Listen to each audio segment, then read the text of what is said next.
அன்பின் பிதாவே, இந்த காலை வேளைக்கா உமக்கு நன்றி செலுத்துகிறோம். ஆண்டவரே, மகிமையும் மாட்சிமையும் நிறைந்தவர், ஆண்டவரே மகத்துவமானவர், எங்களோடு கூட இருக்கிறீர். ஆண்டவரே, உம்முடைய செயல்கள் எல்லாம் மகிமையானது. ஆண்டவரே, அதை நாங்கள் அறிந்து கொள்ள கிருபை செய்யுங்கப்பா. எங்களோடு கூட இருந்து எங்களை இந்த நாள்ல வழி நடத்தும்படியாய் ஜெபிக்கிறோம்.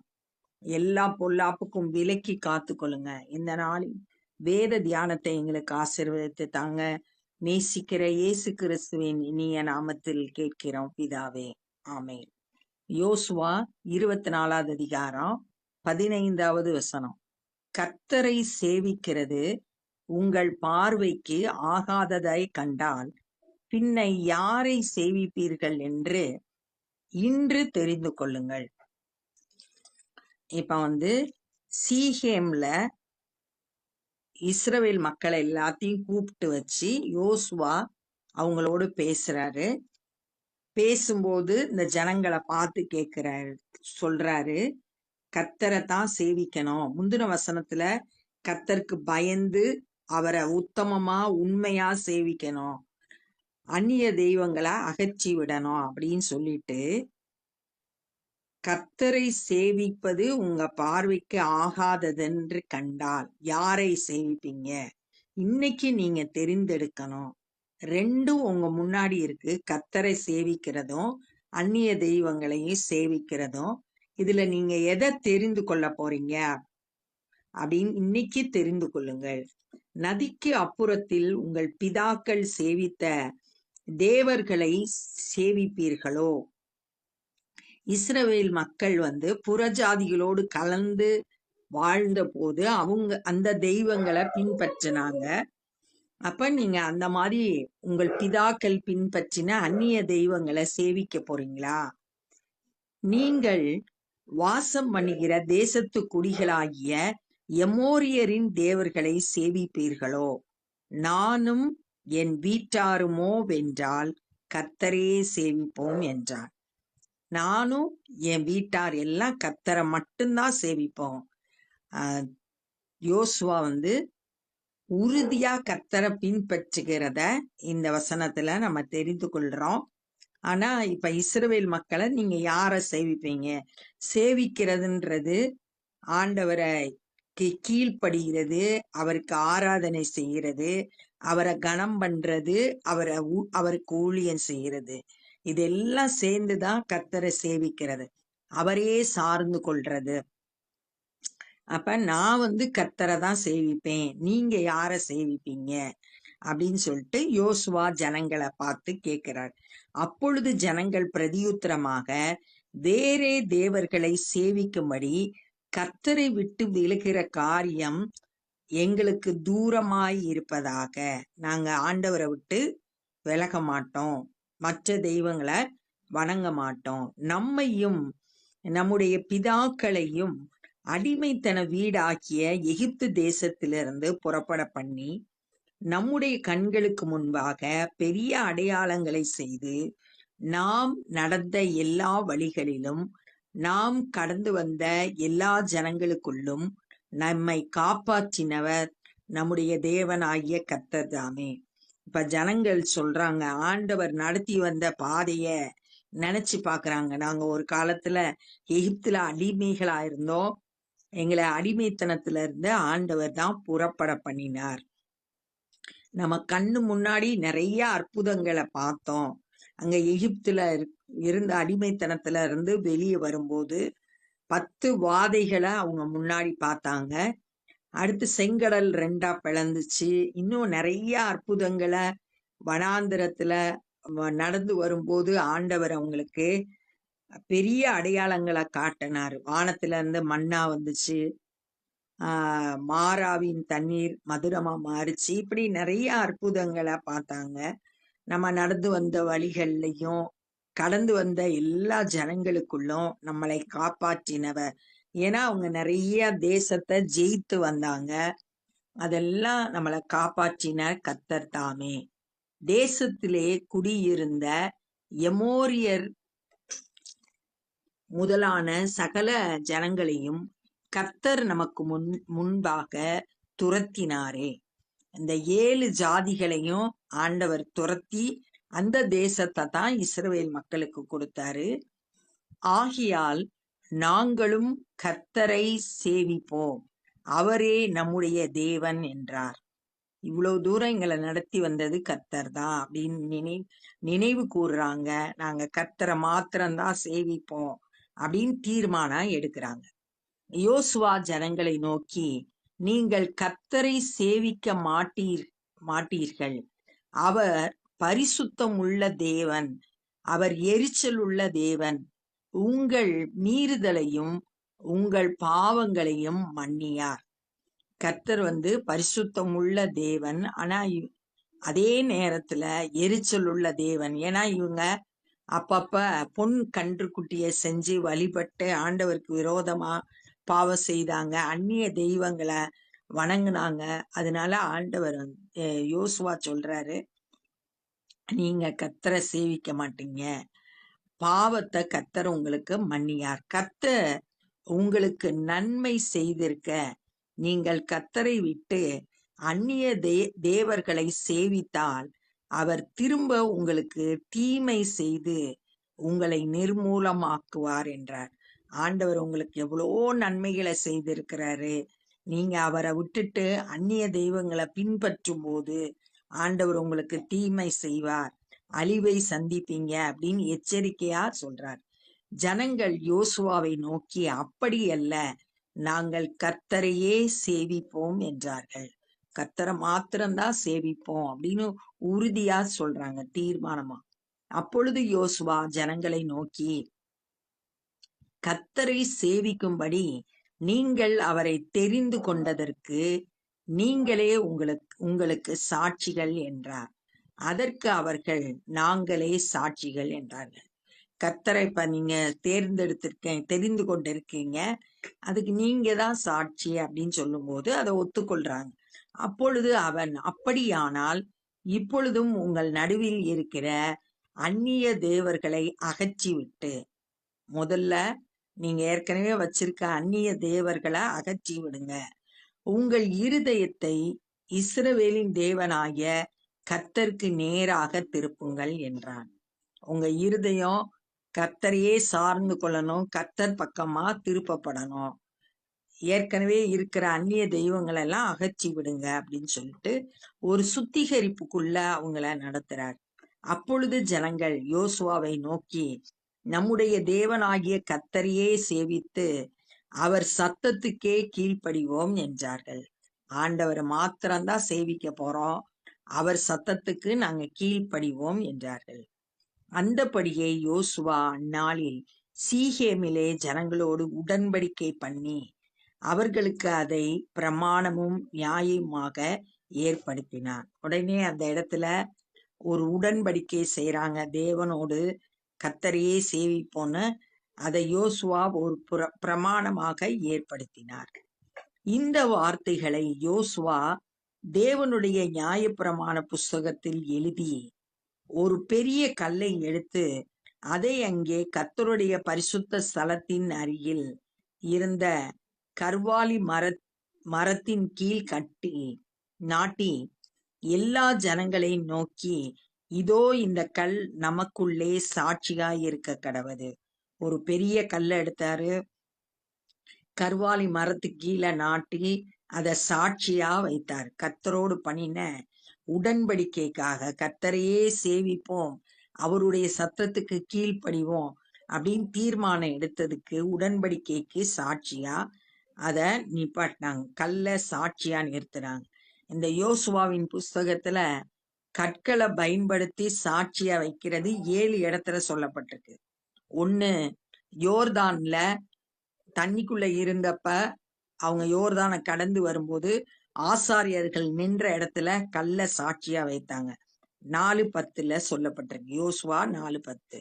அடுத்து கில்கால்ல யோசுவா 4வது அதிகாரம் 20-24 வரைக்கும் யோர்தானை கடந்த பிறகு கில்கால்ல கல்ல சாட்சிய வைத்தாங்க. அடுத்தது ஆகான் மேல அவனை தீட்டானது எடுத்ததுனால அவன்கிட்ட இருக்கிறதெல்லாம் அழித்து போட்டு அவன் மேல கற்குவியலை வைத்தாங்க. அது 7, 26.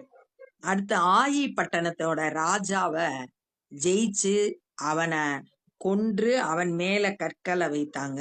இது 8வது அதிகாரம் 29வது வசனம். அடுத்தது ஏபால் மலையின் மேல கற்களை சாட்சியா வைத்தாங்க. அங்க 8வது அதிகாரம் 30 to 33 வரைக்கும்.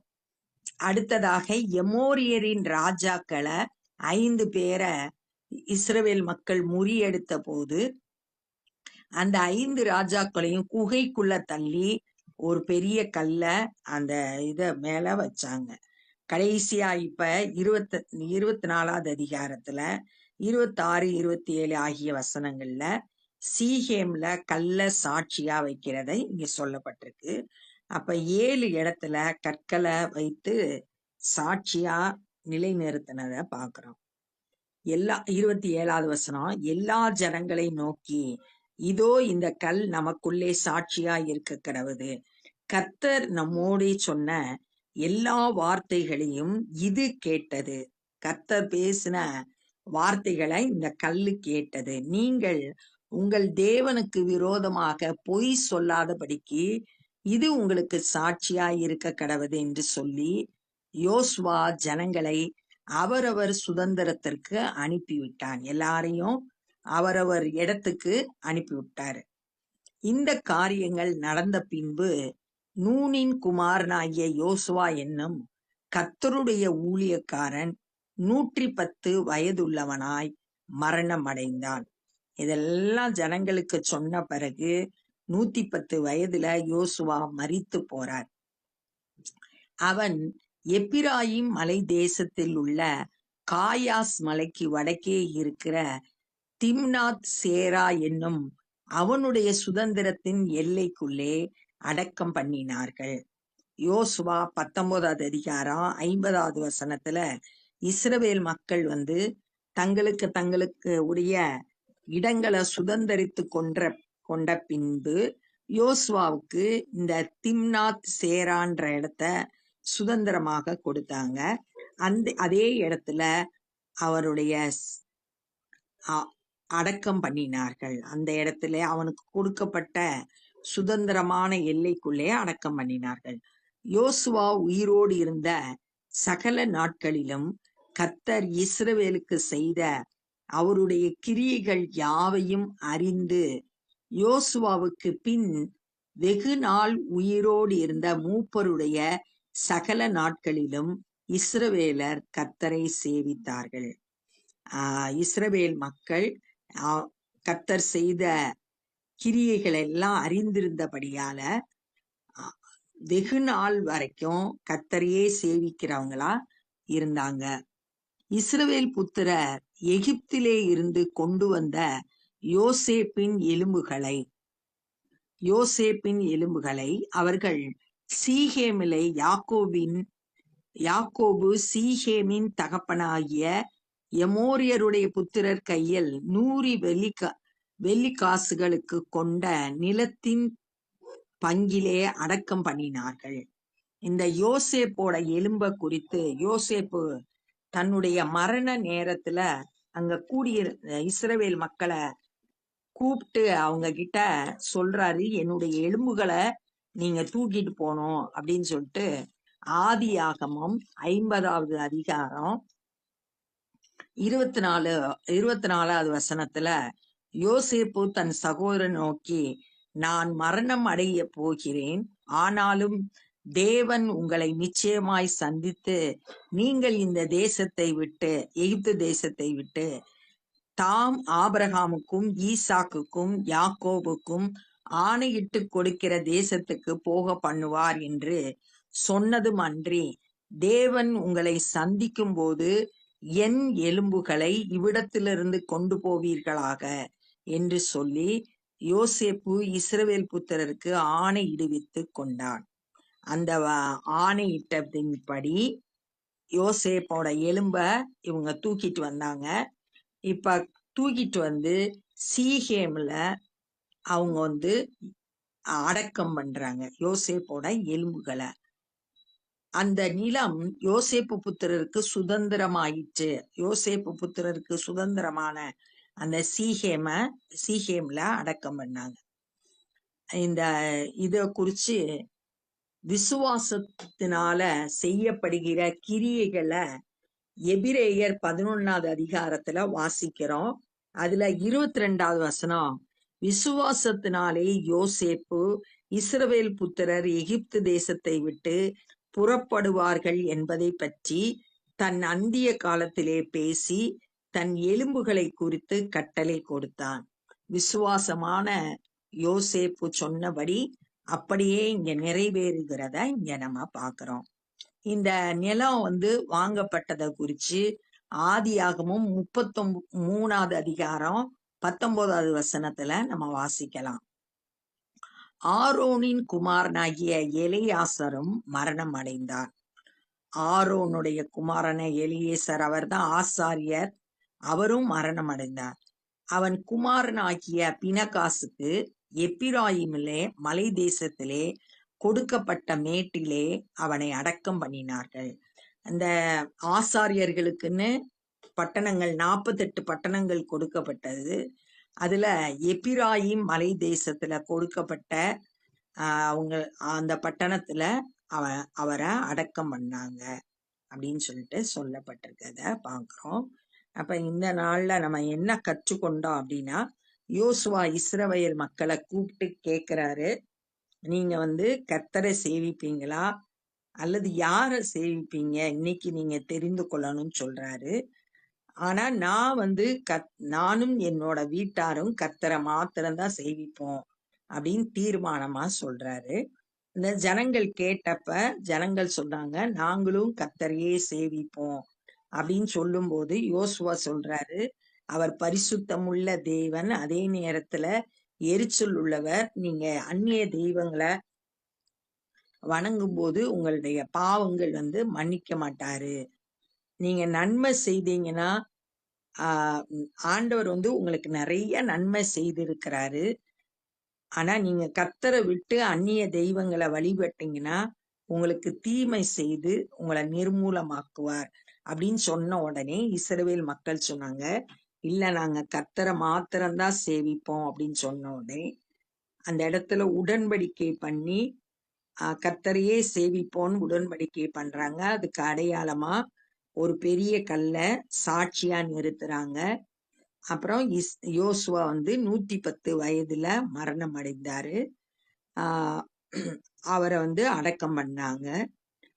யோசுவா உயிரோடு இருந்த நாட்கள்லயும் அதுக்கப்புறமும் கர்த்தரையே இஸ்ரவேல் மக்கள் சேவித்தாங்க. அவங்க எகிப்துல இருந்து புறப்பட்ட போது யோசேப்போட எலும்புகளை எடுத்துட்டு வந்தாங்க. அந்த அத சீஹேம்ல அடக்கம் பண்ணாங்க. விசுவாசம் உள்ள யோசேப்பு தன்னுடைய மரணத்தை குறித்தும் இஸ்ரவேல் மக்கள் கானானுக்குள்ள பிரவேசிப்பதை குறித்தும் தன்னுடைய எலும்புகளை அங்க போய் அடக்கம் பண்ணணுன்றத சொன்னதெல்லாம் அப்படியே நிறைவேறுகிறத தியானிச்சோம். அப்புறம் எலியாசர் மரணம் அடைந்தாரு. அவர் அடக்கம் பண்ணப்பட்டத இந்த நாள்ல நம்ம தியானிச்சோம். இப்ப நம்ம ஜெபம் பண்ண போறோம். அன்பின் பிதாவே, இந்த நாள்ல ஆண்டவரே, நானும் என் வீட்டாருமோ கர்த்தரையே சேவிப்போம் என்று சொல்லப்பட்டபடி யோசுவா சொன்னது மாதிரி நாங்களும் எங்களுடைய குடும்பத்தாரும் உண்மையே உத்தமமாய் உண்மையாய் சேவிக்க எங்களுக்கு கிருபை செய்யுங்க. ஆண்டவரே, மை துதிக்கிறோம், ஸ்தோத்திரிக்கிறோம். எல்லா விதத்திலும் உம்மை கனம் பண்ண எங்களுக்கு கிருபை தாரும். ஆண்டவரே ஸ்தோத்திரம். மக்கு விரோதமான பாவங்களை செய்யாதபடி, உம்மை விட்டு வழி விலகி செல்லாதபடி, உத்தமமாய் உம்மை பின்பற்ற எங்களை இந்த காலை வேளையில அர்ப்பணிக்கிறோம். ஆண்டவரே, மை துதிக்கிறோம். யோசேப்பை போல விசுவாசம் உள்ளவர்களாய் கர்த்தரை உறுதியாய் பற்றி கொள்ள கிருபை செய்யுங்க. ஆண்டவரே, மை துதிக்கிறோம், ஸ்தோத்தரிக்கிறோம். இந்த நாள்ல நாங்க கற்றுக்கொண்ட இந்த வசனத்தின்படி ஆண்டவரே, நாங்கள் உம்மை உத்தமமாய் சேவிக்க எங்களை அர்ப்பணிக்கிறோம். ஆண்டவரே, மை துதிக்கிறோம். இந்த நாள்ல சுவிசேஷ பணி செய்கிறவங்களை பயன்படுத்துங்க. அநேகர் உம்முடைய அன்பையும் வல்லமையும் கண்டு உத்தமமாய் உம்மை சேவிக்க தங்களை அர்ப்பணிக்க கிருபை தாரும். ஆண்டவரே, உம்மை அறியாத ஜனங்களுக்காய் நாங்க ஜெபிக்கிறோம். கர்த்தர் அவங்களுடைய மனக்கண்களை திறந்தருளுங்க. நீரே மெய்யான தேவன் என்று கண்டுகொள்ள கிருபை தாரும். நாங்களும் உடைய ராஜ்ய பணியிலே எங்களால் இயன்றதை செய்ய எங்களை அர்ப்பணிக்கிறோம். நேசிக்கிற இயேசு கிறிஸ்துவின் இனிய நாமத்தில் கேட்கிறோம் பிதாவே, ஆமென். என் ஆத்துமாவே கர்த்தரை ஸ்தோத்திரி, என் முழு உலமே பரிசுத்த நாமத்தை ஸ்தோத்திரி. என் ஆத்துமாவே கர்த்தரை ஸ்தோத்திரி, கர்த்தர் செய்த சகல உபகாரங்களை மறவாதே. ஆமென். God bless you.